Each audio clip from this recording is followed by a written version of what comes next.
Hello guys, কেমন আছেন সবাই?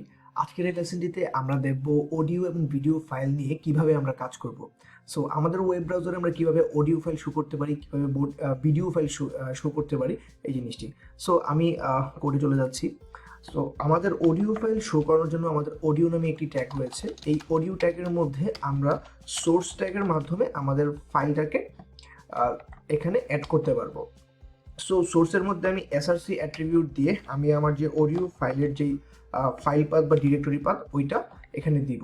সো আমার এখানে যদি ডিরেক্টরি পাথটা দেখেন যে অডিও ফোল্ডারের মধ্যে COUPE এই নামে একটা অডিও ফাইল রয়েছে। সো এটা আমি এখানে লিঙ্ক করে দিলাম এবং এটার টাইপটা কি হবে, টাইপ আমি দিলাম হচ্ছে অডিও স্ল্যাশ, এটা হচ্ছে MP3। সো MP3E ফাইলের জন্য MPEG এটা দেয়া হয়।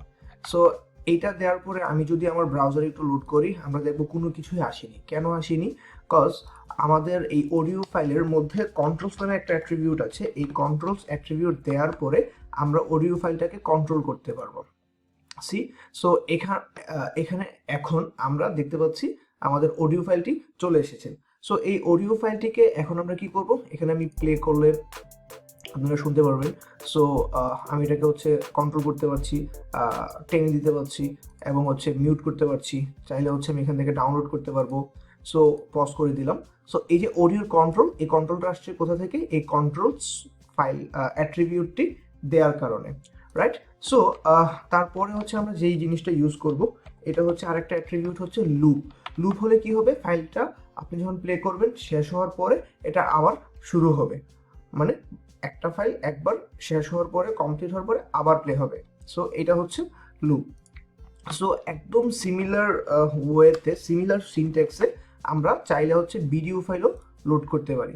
সো আমাদের ভিডিও ট্যাগের মাধ্যমে আমরা হচ্ছে ভিডিও ফাইল লোড করব। এটার জন্য যে ট্যাগ ভিডিও, ওকে।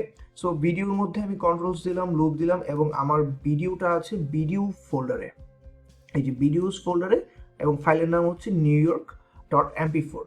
সো আমি ফার্স্টে যে কাজটা করব, এই ভিডিওসটা লিখবো, দেন হচ্ছে আমার যে ফাইলের নাম নিউইয়র্ক এটা দিলাম। সো এটা টাইপ কি? এটা টাইপ হচ্ছে ভিডিও অ্যান্ড আমার এইটা হচ্ছে MP4 টাইপের ফাইল।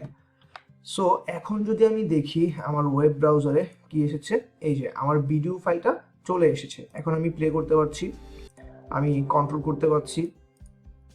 সো এখানে যদি আমি ক্লিক করি এটা আমার ফুল স্ক্রিনে আসবে। সো এই ফুল স্ক্রিনও আমি দেখতে পাচ্ছি। তো এখন আমি যদি চাই যে আমার ওয়েবসাইটটা যখন লোড হবে সাথে সাথে আমার ভিডিওটা প্লে হবে, সো এটার জন্য আমাদের অটোপ্লে নামে একটা অ্যাট্রিবিউট আছে। এই অটোপ্লে আমরা দিব, কিন্তু অটোপ্লে দেওয়ার পরেও আপনারা এখন দেখবেন যে ব্রাউজারে এটা ওপেন হচ্ছে না। কেন হচ্ছে না? কারণ হচ্ছে ব্রাউজারের লাস্ট আপডেটগুলোতে অটোপ্লেটা বাই ডিফল্টভাবে হচ্ছে ফলস থাকে। সো অটোপ্লে দিলেও আপনি বাই ডিফল্টভাবে এটা কাজ করবে না। কারণ হচ্ছে এটার সাথে এখন মিউটেড নামে আরেকটা যদি আপনি অ্যাট্রিবিউট দেন তখন দেখবেন এটা প্লে হচ্ছে।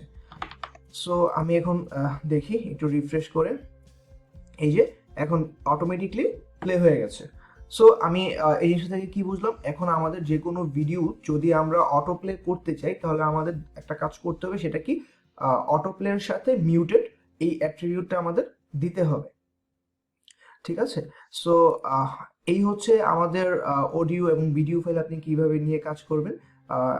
এই জিনিসগুলো আশা করি আপনাদের বুঝতে পেরেছেন এবং কনসেপ্টটি ক্লিয়ার হয়েছে। সো গাইস, ভালো থাকবেন সবাই। দেখা হচ্ছে নেক্সট লেসনে।